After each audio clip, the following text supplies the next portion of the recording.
Actor Sushant Singh રાજપૂતની પૂર્વ manager દિશા સાલિયાની મોતનો case ફરી એકવાર ચર્ચામાં આવ્યો છે.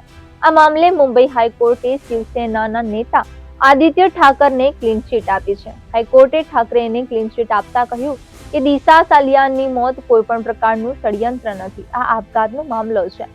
હાઈકોર્ટની ક્લીન ચીટ મળતા જ મહાવિકાસ અઘાડી શિવસેનાના નેતાઓએ ભાજપને આદિત્ય ઠાકરેની માફી માંગવા કહ્યું છે.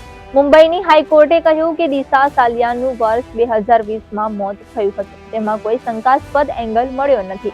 વરિષ્ઠ પોલીસ કર્મી શૈલેન્દ્ર નાગરકરે કોર્ટમાં જવાબ રજૂ કર્યો હતો કે આ મામલો આપઘાતનો છે. તેમાં લગાવવામાં આવેલા તમામ આરોપો પાયાવિહોણા છે. ફોરેન્સિક તપાસ અને પોસ્ટમોર્ટમ રિપોર્ટમાં પણ આપઘાતનું કારણ સાબિત થયું છે.